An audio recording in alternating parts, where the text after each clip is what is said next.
اللہ تبارک و تعالی نے یہی مقام امامت سمجھانے کے لیے ہمارے اور آپ کے لیے دن میں 5 مرتبہ جماعت کا حکم دے کر ہمیں اور آپ کو یہ سمجھانے کی کوشش کی ہے کہ امامت کا کانسیپٹ بنیادی طور پر ہے کیا؟ تربیت ہے۔ لہذا امام جماعت کی شرطوں میں سے ایک شرط اہم ترین کیا ہے؟ عادل ہونا چاہیے۔ ہمارے مسلک میں غیر عادل کے پیچھے نماز، اور غیر عادل کون ہوتا ہے؟ غیر عادل وہ ہوتا ہے کہ جس نے جو کوئی شخص علناً کوئی گناہ کبیرہ انجام دیتا۔ لہذا اگر کسی شخص سے آپ کو کبھی کوئی بھی اعلانیہ طور پر گناہ کبیرہ سرزد ہوتے ہوئے نہیں دیکھا اور کوئی اس کی عدالت پر الزام لگائے تو اس کے اوپر تہمت کا سزا جاری ہو۔ اگر کسی نے چھپ کر دیکھ لیا کہ مولانا صاحب کو چھپ کر کارروائی کر رہے تھے اور اس کی نظر پڑ گئی، تب اس کے لیے کیا حکم ہے؟ ہاں، ہمارے لیے تو ہمیں پتہ لگ گیا تو اس کا مطلب یہ ہے کہ اگلی تو میری ذمہ داری یہ کہ میں آ کر پوری مسجد کو بتا دوں کہ یہ آدمی فاسق و فاجر ہے، اس کے پیچھے نماز نہیں ہوتی۔ عزیزان من، کبھی کسی کی کوئی برائی ذہن میں نظر آ جائے،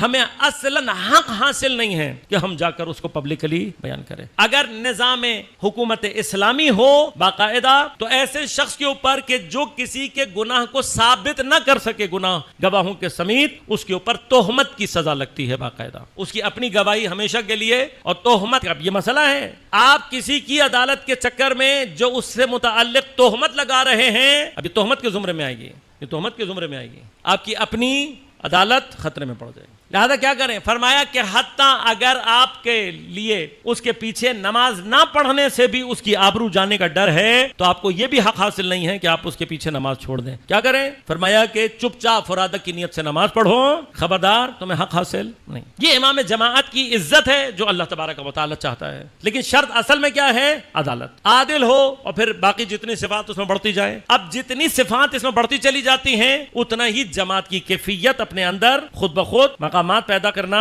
شروع کر۔ جماعت کا جیسے ہی تصور آتا ہے خود بخود آپ کی جو ثواب کی کیفیات ہیں وہ تبدیل ہونا شروع ہو جاتا ہے۔ آپ اپنے گھر میں نماز پڑھنے کے لیے کہیں سے کہیں چلے جائیں، نماز کی نیت سے جا رہے ہیں، ثواب نہیں ملے گا، لیکن جیسے ہی مسجد میں جماعت کی نیت سے گھر سے قدم باہر نکلیں گے، ہر قدم کے اوپر آپ کو ثواب ملنا شروع ہو۔ اب آپ جماعت کے لیے آئے تو اب جماعت کے قواعد میں سب سے اہم ترین چیز کیا ہے؟ یاد رکھیے گا، آپ کی ذمہ داری ہے جماعت کو قائم کرنا، امام جماعت کی ذمہ داری نہیں ہے۔ جب ایک دفعہ ادارے نے کسی کو امام جماعت منتخب کر دیا تب یہ یاد رکھیے گا، یہ بھی اپنی جگہ قانون ہے کہ جب تک کوئی عذر شرعی یا عذر عقلی یا مجبوری سامنے نہ آئے حقیقی معنی میں، تب تک کسی بھی ادارے کو حق حاصل نہیں ہے کہ وہ امام راتب کو ہٹا سکے۔ ہمارے ہاں عام طور پر لوگوں کا خیال ہوتا ہے کہ جی ٹرسٹی جو ہے وہ شاید مسجد کا ٹھیکیدار ہے اور مسجد اس کی پرائیویٹ پراپرٹی ہے۔ جس جگہ پر آپ نے